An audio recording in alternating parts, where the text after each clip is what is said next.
Hello the internet! It is Saturday the 4th of May 2024 and welcome back to the channel. And may the 4th be with you, those Star Wars heads out there. I'm saying it with a lisp because may the 4th be with you. You know what I'm talking about. If you're into Star Wars, I'm not really, but everybody goes nuts on the 4th of May. So there it is. Let's get that out of the way. This is somewhat of a serious stream, I suppose. I mean, I do serious streams from time to time, and other times I just shoot the shit. What I want to do on this stream, and maybe this could be a series of streams if there's enough crowd participation, let's say. By the way, this is a YouTube stream, so if you're watching anywhere outside of YouTube, I can't see you. Please come over to the YouTube channel, YouTube/givesaminute, and if you want to partake. What I want to do here, I want to preserve the stories that COVID brought us. You know what I'm talking about? Once COVID was in swing, there was stories that came up because of restrictions, because of, forced stay-at-home mandates, vaccines, all the things. But what I don't want to do, and I want to be super clear about this, because we gotta walk a fine line here on YouTube. I do not want this to become a pros and cons of COVID. Was it real? Was it not? Was it planned? Was it not? Does the vaccine work? Did you get jabbed? Did you not get? I don't want it to have that discussion at all. And if you want to have that discussion, you're in the wrong place, because that's not what we're here for. I want to just tell the stories. I want to tell the factual stories. I want to preserve those stories. I want to document them because I've got a couple of bangers. I'm going to share one with you today. And as I last told the story, I realized I was forgetting parts as I was telling it. So I really want to come out here and tell the story just so that it gets slid into a place that can't ever be forgotten, right? Like if this gets archived on the tubes of you, it's never going to be changed. It's never going to be forgotten. So the facts will always remain. Again, not here to find any loopholes, not here to inject an agenda, not here to criticize the government, not here to do whatever you think you might want to do because of COVID. All we're here to do is tell the freaking stories. Now, what the story does in the sense of how that paints the picture, that's up to you to dissect, right? The thing is, it is the thing. And then afterwards, we can all go ahead and think about what the thing was. But we're not here to attack the thing.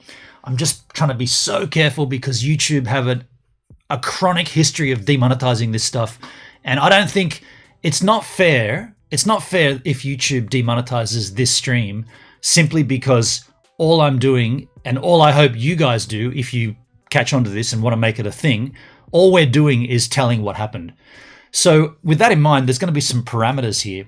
This particular stream, it'll be me telling my story for sure. This probably will take up half an hour or so once we get through all the guts of it. If you want to have your story told, I'm not going to have it in a chat, right? It's not going to be some Yahoo faceless, nameless troll account with a made-up story. I need you to be able to come on here as a guest, one-on-one with an interview on a panel, to put your name behind the story. Because I don't want fabricated rubbish. I want actual facts. I want dates. I want the scenario to be played or laid out as perfectly and as accurately as possible. If we're going to preserve something, we owe it to everybody that does look at it later on to get those facts right and to have it so tight and nailed down so that there's no way that it can be misrepresented or arbitrarily retold later on with facts and dates different. So as I said, or as I've mentioned, I will be telling my story. And so when I'm telling it, I won't really be engaging with a chat. I do see Jason in the chat and I see Chad. Thank you for swinging by so soon, so early. Appreciate you guys. Do me a favor and like the video so that we get more crew over here. But I won't be talking to the chat until the story is laid out. It's just so that I don't get distracted. And I know that when I'm live and I look to the chat and then suddenly people are popping off, I seem to change my angle. I just want to tell the story and then see what you guys think of it. So thanks for being here. Thumbs up the stream skins. And let's move into my story. So how to begin this? Okay, so you guys or regulars here on the channel will know James Emming. James Emming is a close friend of mine from years back in bands. I was photographing his different bands, different promo shoots. Outside of his bands, the one that you'll know most recently, By Demons Be Driven, the Pantera cover band. Outside of that, he also has a business where he installs and maintains playground equipment across the state of South Australia. I used to live in South Australia. I used to live in Adelaide, South Australia. That's how James and I first met in the music scene. It's transformed into James will book me once every couple of years to fly from Sydney. I got maps here for those that don't know where we're talking about. From Sydney, which is here.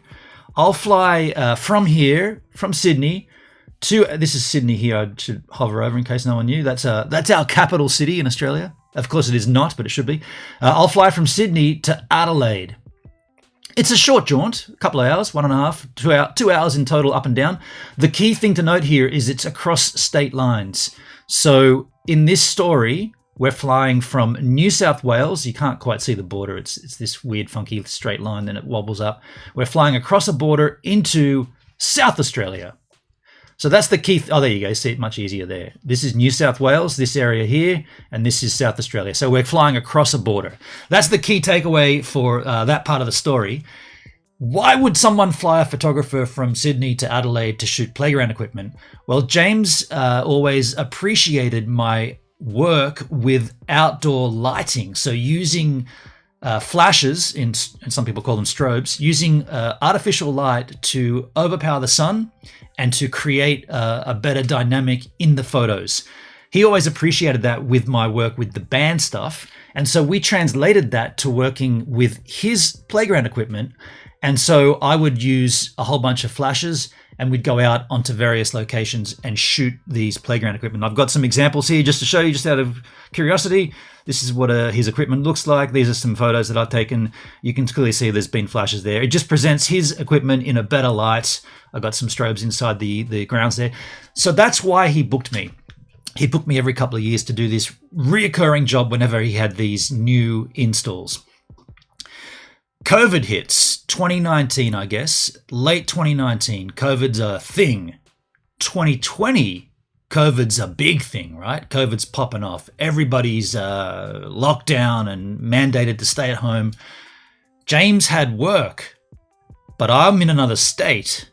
So there's a conflict there. Each state in Australia had its own rules and requirements. And for a long while, those requirements were, you can't cross a border. The only way you can travel across a border is if you're essential worker. What were the terms? Emergency services, essential workers, or government. I think that's what it was. So the borders were locked down. There's no way you're going across.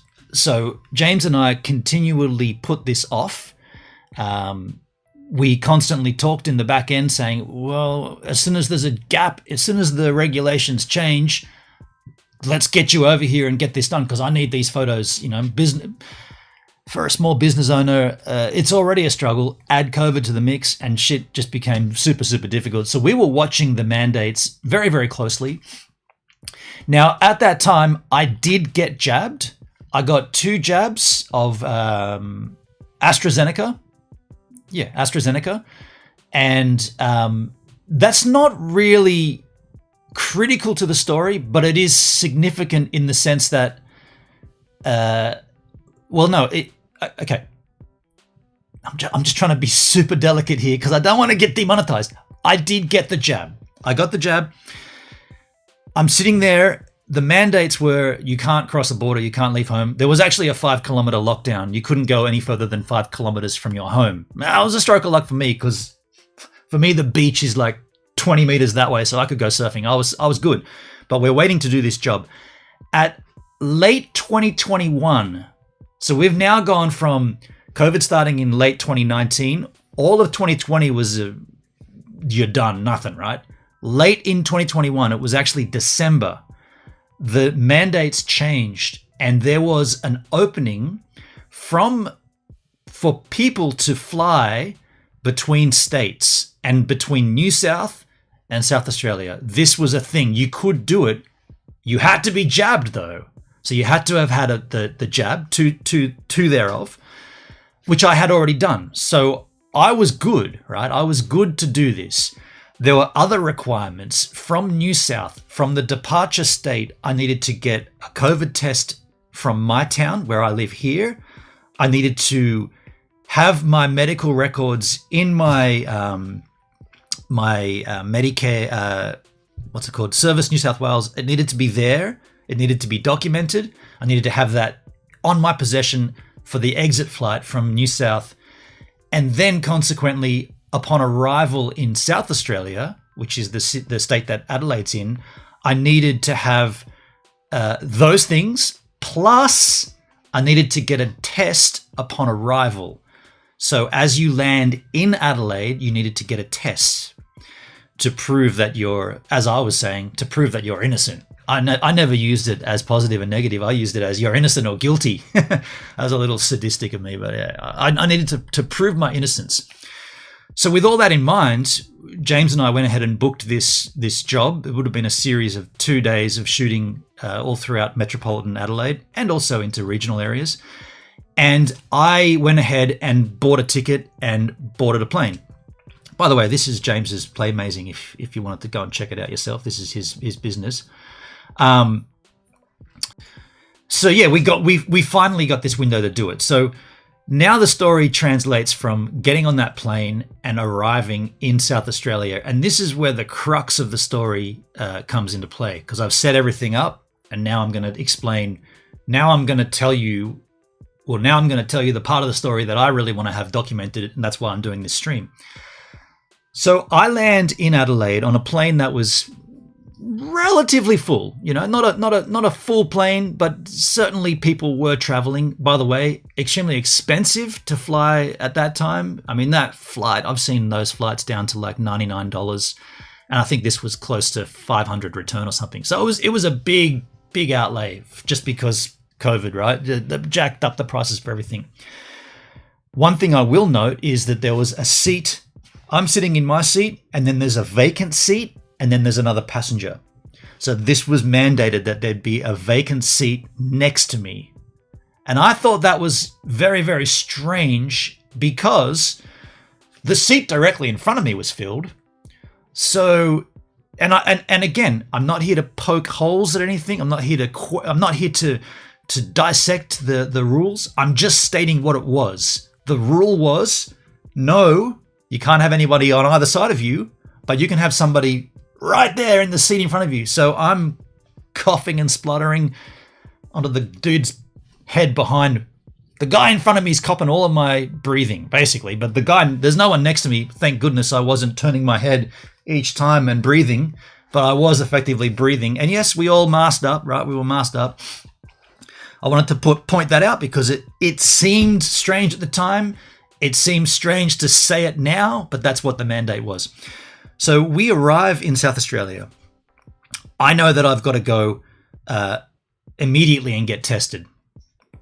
So I exit the funky little walkway and I see a line of police, medical staff, and some, I love this word, hoarding. There was there was temporary hoarding to guide you into the position or into the place you need to go to get this test. And so I follow the hoarding along. This is before you collect your luggage, right? This is just straight off the plane. You get shepherded into this area. And it was gnarly at that point. It wasn't just masks. It was people with masks and the big full plastic space age. It's one small step for man. It was those dudes, like fully covered. They weren't taking any risks. It was like, if you've got COVID and you've come off this plane, there's no way we're getting it. That's what. And by the way, South Australia is historically pretty strict on all biohazards, including what's it called, the fruit fly issue. So you can't bring fruit into this state because there's fruit flies in Northern Territory and there's fruit flies in Queensland, but they don't want them in South Australia. So there's all this. There's very strict quarantine regulations. So they weren't having a bar of it.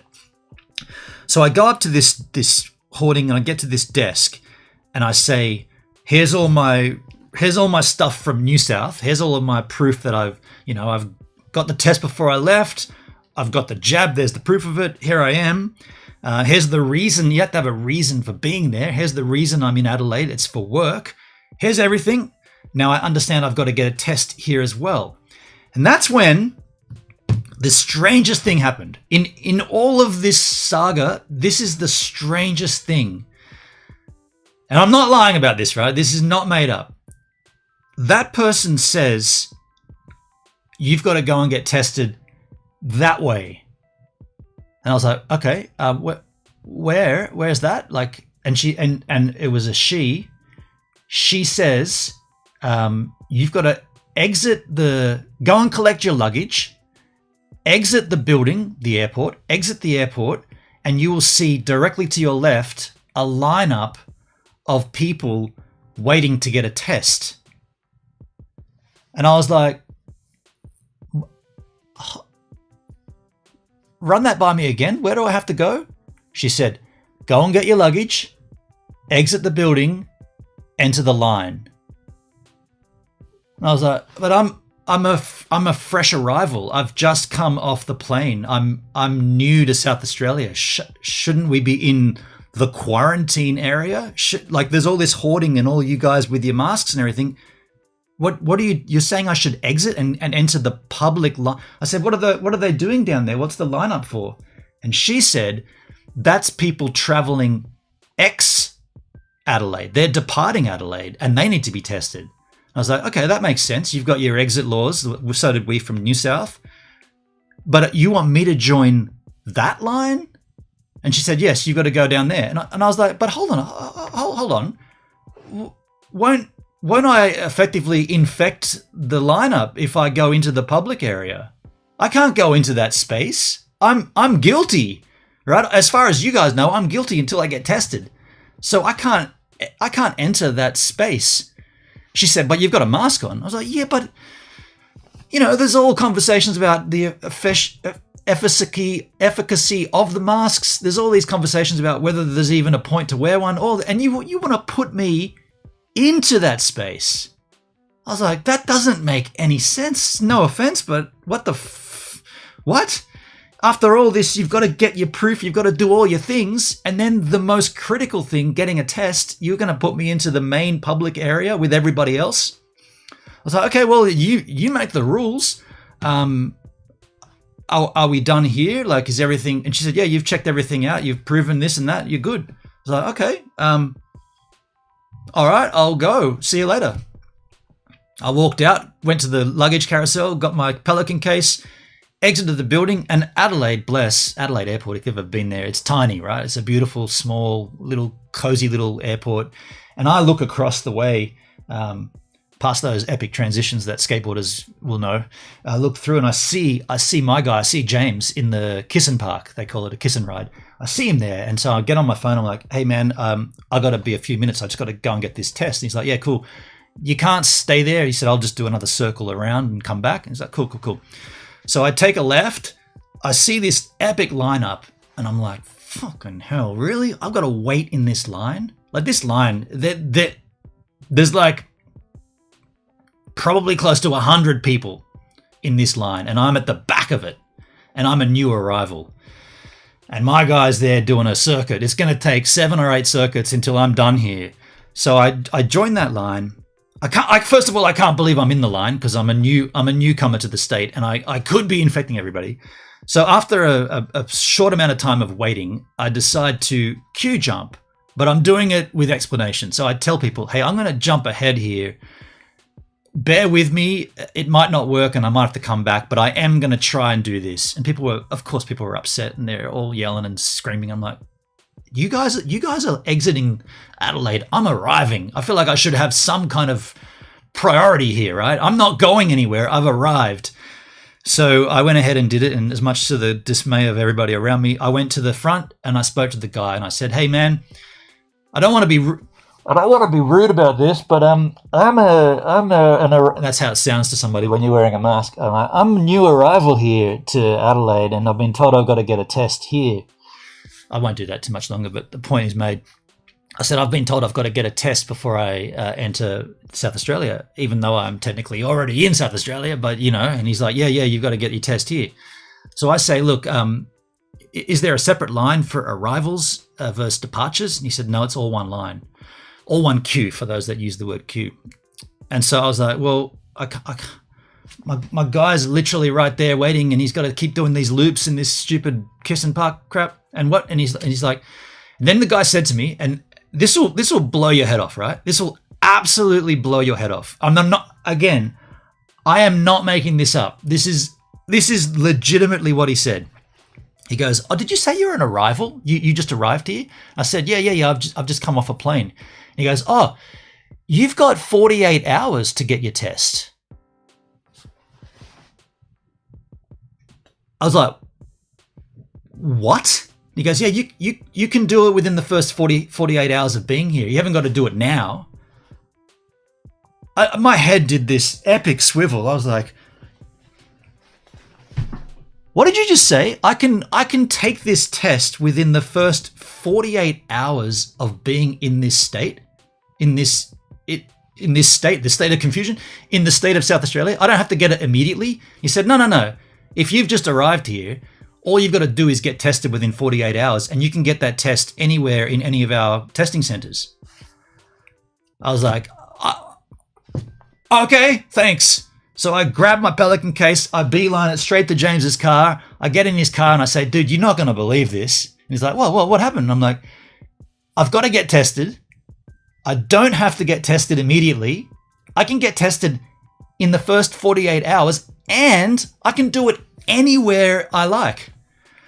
So James and I are like, that does not add up. Like, there's no way that can make any sense, because if you are guilty, where we're going to be going all through the metropolitan Adelaide region and into the outlying suburbs, you're going to be encountering people in parks. You're going to be we're going to have lunch somewhere. And then at any point in the first 2 days, you can go and get a test somewhere. You're going to go and infect everybody. Like, I was like, yeah, but that's what the rules are. That's the rule. So I'm not breaking any rules here. I'm following the rules. As weird as those rules sound, and as strange as it feels, and to be honest, it felt like a whole load of bollocks to me. But we were following the protocol. So with that in mind, we went straight to our first location. We shot all the shots we needed. We then went to another location. I feel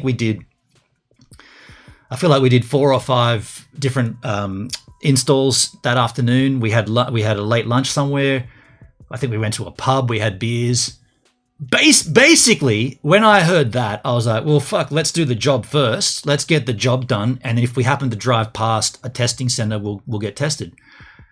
So we did that. Then we went back to James's place. He lives in Murray Bridge, which, if anybody knows South Australia, that's a regional center. That's like 70 k's east of Adelaide, so back towards New South. So what I'm illustrating here is we went really far and wide, and I spread my seed everywhere. I spread my illness across that state through hard and fast. If I was guilty, I was innocent because I had the test in Sydney, so I knew I was innocent. So it was on the second day. So this is a 2-day shoot. On the second day, we were in another regional town called Tailem Bend. Were we there or was... I'm just trying to remember. I don't think we had a shoot there, but I think we searched up where we can get tested. Yeah, I don't think there was an install there. Either way, we went to Tailem Bend, another 20 or 30 k's from Murray Bridge, not far. We find the what do they call them? The drive-through testing centers, so that you don't get out of your vehicle. And this is kind of funny, actually, and I'm only laughing because of how silly it appeared. So again, in this testing center, and you don't see this until you get quite, because it's car by car, right? So you're in a lineup or a queue. And so we're in the queue, and it's one of those temporary demountable tents. You see them at festivals where they put security and media and whatnot. It's those white guided roped tent pole things with flappy flaps. And Tailem Bend is, like I said, it's regional and it's quite a flat area. A lot of wind on this day, and so as we pull up towards this big tent thing, it's just flapping in the wind. Like, okay, I'm being a bit facetious because there's an airborne toxic Avenger. There's an airborne toxic disease that's killing people everywhere, and we've got to go to this place where there's this tent that's just flapping in the wind, and it's just open. Whatever is around is getting mixed up like a massive blender. The woman, again, they had that full sun visor, Darth Vader style, with all that, and it was comical because she comes up to our window and like she gets close enough that the front of her visor taps the side of the car. And I wind down my window, and James has his window down, so all the wind is just flowing everywhere. So what I'm getting at is that if there's the disease, we've all got it, right? Doesn't matter that she's wearing a Darth Vader mask, and that there's this big tent. It's all airborne, right? It's all flapping around. And even James looked at her and went, "It's probably not doing much, is it, at this point with all that wind?" And she's like, "Yeah, but we got to wear the masks." And that's when I said, "Well, I need to get tested as per the mandates. I'm from New South Wales. Here's all my details again." She goes, "I don't need that. Just here's the test. Let's investigate your brain through your nose. Shove all that shit up there. Get it all done." So we do all that. We drive off. We're laughing. We're giggling. Is it wrong to be laughing and giggling at this? It's probably not right. You probably shouldn't be laughing at it. But in the scenario that we find ourselves in that particular set of 2 days or 3 days, including hanging out, it seemed like all the lead up to getting there and all of the watching of the news and learning of the updates and staying like vigilant with the process, it just seemed like all of that was a joke. Because when I got into South Australia, which, as I said, is arguably quite known for being very stringent with its quarantine and whatnot, all of a sudden it was like, "Oh yeah, but you got 2 days to do it." It did not add up. It did not add up to what we were being told. But we followed the protocol. We did the thing. We went ahead and we followed the rules. And of course, I turned out to be innocent, and everything was done. The job was done. The work was concluded. James was happy. I was happy. The state was happy. Nobody did anything wrong. So that's my story. And again, I'm going to be clear about this. The reason I'm sharing it is because I don't want that story to disappear. I don't want to forget that story. I don't want to ever come to a point where I remember that there was something strange about it, but I can't remember what it was. So that's why I laid it out here on this stream. I have a second story, which is nowhere near as fun, nowhere near as detailed, but it does involve New Zealand. I'll save that for another time, but this is where I'm going to look through the chat and see what you guys have been saying. And also, this is where I'm going to open it up. If anybody has a similar story that they want to share, you don't have to know me. We can be complete strangers online. As long as you're willing to come on camera. Like I said, I don't want to have this with just some Yahoo in the chat popping off. I want to have a genuine discussion, and I want to let you tell your story on camera, on my stream, so that it gets preserved forever as well. I've got this called Remembering COVID-19, Your Stories, ? This could be a series that we hit once every couple of weeks or whatever it is. So if you're watching this replay at any time in the future, this is May 4th, 2024. If you're watching this in, August 2025, if you're whatever it is you're watching this, if you put a comment, I don't always check comments, but I will on this one. If you put a comment down below and you say, "I've got a story to share," and you're genuine, I'll hook you up and we can come on and have that discussion. So with that in mind, let me read the Chisel chat here. This sounds like a nightmare, says Chad. I mean, well, to be fair, none of that was that difficult, right? None of that stuff was hard to do. It was a bit of a, what's the Aussie saying? It was a bit of a fuck around, but it wasn't difficult. Paul in the chat. I got the damn thing twice. A hospital ED doctor gave me a letter to carry with me saying if my breathing was to worsen any time to go straight to ED, emergency department. Wow. Damn, dude. I mean, I don't want to spoil my story, but I got it in New Zealand as well. And not fun. Chadsky, oh my God, why'd the lady send you to the line then? Dude, they could have tested me right there. Like in that hazmat area of the airport, that could have been that should have been where the test is. And further to that, it should have been one of those rapid fire tests where they're like, okay, you've now been tested. You've got to sit down and just wait for the result. Because I got to tell you, and I don't want to blow it, but there are rapid fire tests, and I needed one another time.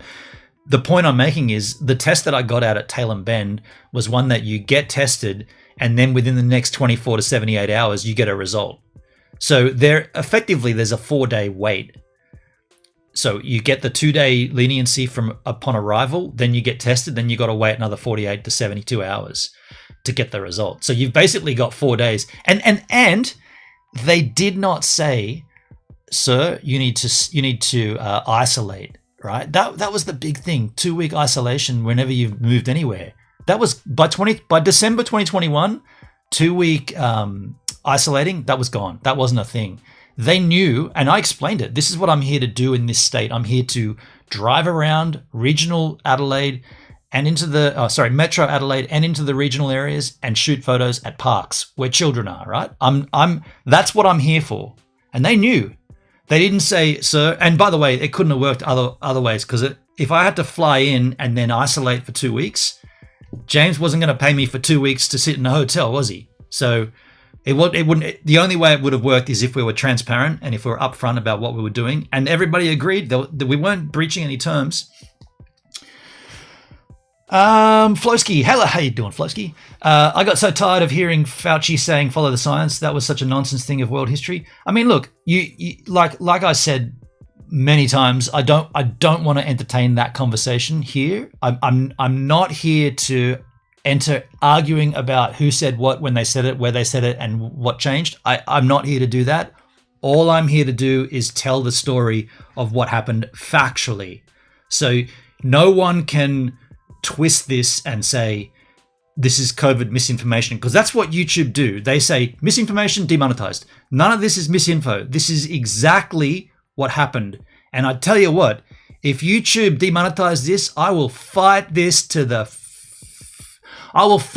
the 8 viewers that are watching right now. I will fight this for the 21 cents that I get from this over the next 2 years of running it on YouTube. I will fight for my right to talk about the situation. Talk about the allegations. Paul, I was in so much pain. One Chinese female ED doctor said, you can go home now. I said, I have intense stabbing pain in my lungs. I can't go home. She then said, I'll give you Valium to take home. Valium, that's gnarly. Yeah. Wow. Valium for COVID. Wow. That's heavy. Flosky, I absolutely understand the value of your documentation. It's a very cool thing to do. However, I kind of tried to forget all the junk of those years. It felt like a joke. And I completely agree with you, Flo. We were laughing, right? We were laughing. I'll tell you a side note, and I'll come back to the chat, but I'll tell you a side note. So I mentioned that there was different regulations per state and different requirements depending on where you were living. I know for a fact in New South that there was certainly a, how do I word this? There was definitely a, you needed to mask up when you were out anywhere, right? Like we saw it, masks were mandatory. And from what I understood, same thing in South Australia, masks were mandatory if you went into, say, if you went into Bunnings, like a Home Depot, or if you went into Macca's or whatever, you'd need to mask up. Now, and I'm sure James, he won't mind me telling this as part of the story. He's not here now, but he might watch the replay, or he could be watching on Facebook. James Emming, my guy, the drummer in By Demons Be Driven, and the man behind Play Amazing, right? He had a medical exemption to not wear a mask.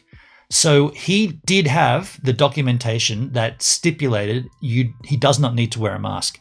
And the point I'm making here is, in Sydney or in New South, if you went into a premises of any sort without a mask on, almost immediately someone would be on you, either demanding for your medical exemption or for you to mask up. I saw it many, many times, right? There was obviously stories of violence and physical altercations, people being held back, people being refused entry, all kinds of mayhem in New South for not masking up. In South Australia, I noticed it straight away. We went into all these places, right? We even went in to buy, James's daughter was having a birthday. We went into a shoe store to buy her some shoes. And so there's an example. Shoe store, we went into a liquor store, we went into somewhere to get lunch, we went into a mall to get lunch inside of like a major mall, and then into a store inside the mall. So there's like 4 different post office. We had to go to a post office, and I went to the post office. I can't remember if James came. Either way, every time we went into those places, James would just walk in. I was masked up, but James wasn't. And not once, not even once, did anybody stop him. And I commented, I said, how come no one's asking you for your medical exemption or accosting you? And he's like, he said, and he made this point, he said, I think it's different here. People are scared to come near you. Whereas in Sydney and in New South, people would approach you to make sure that you masked up, even at their own peril, because if they catch it, that's not good for them, right? So there was the opposite, or not the opposite, but there were 2 sort of scenarios where if you walk into a BWS in New South and you haven't got a mask on, bam, someone's right on your back. Go, put your mask on, put your mask on. Do it in South Australia, people gave you a wide berth, and they were like, oh, don't want to get anywhere near him. He's not got a mask. So what I'm saying is that there were 2 sort of differences, and I noticed it straight away. And he did have the exemption, right? He showed it to me.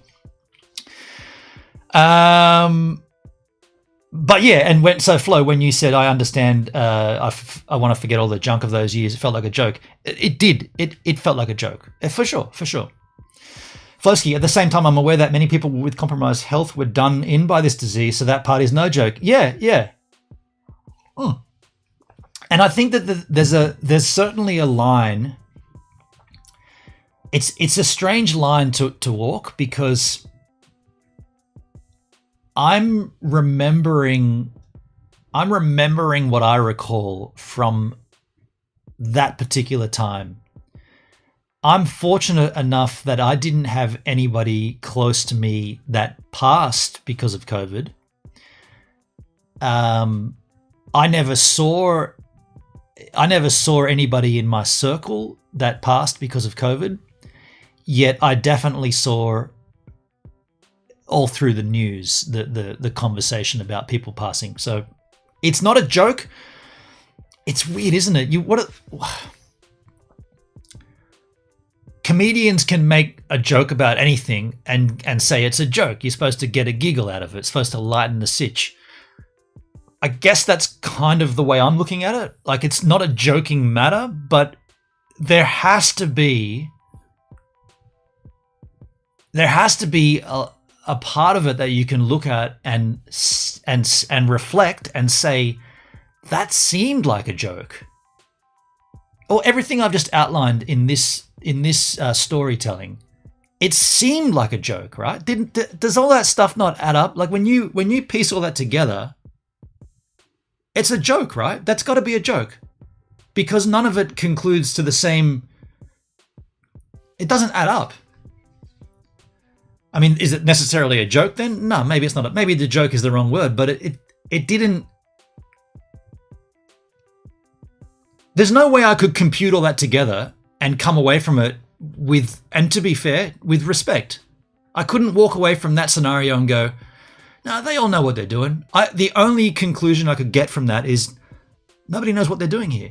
it's all misfiring. Everybody's got ideas and everybody's got their own set of regulations, but it doesn't seem like they're all working together. It's a jigsaw. None of the pieces are fitting, but we know what the puzzle is. You know what dude, what a fucking metaphor. It's a jigsaw. None of the pieces of the puzzle are fitting together, but we know what the finished puzzle is. Someone put that. That's a good metaphor, dude. Gotcha. More about personal stories. Exactly. The stories and the facts. Exactly. The facts, sorry, be careful with that because people will say the facts were presented incorrectly. The personal facts of a story.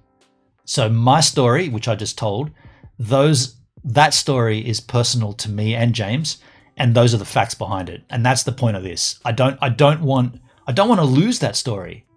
It's a good story, and I don't want it to ever disappear.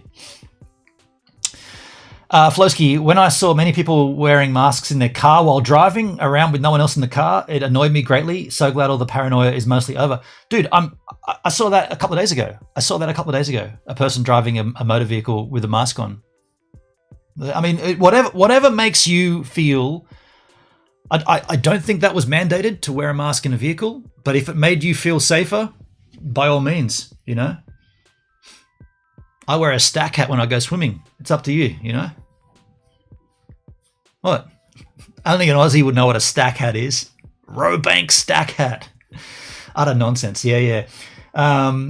After it was basically over, this is Flosky speaking, after it was basically over and no one was enforcing restrictions, even the governments, I avoided places that still had their own requirements. I got tired of people hanging onto the mania and fear.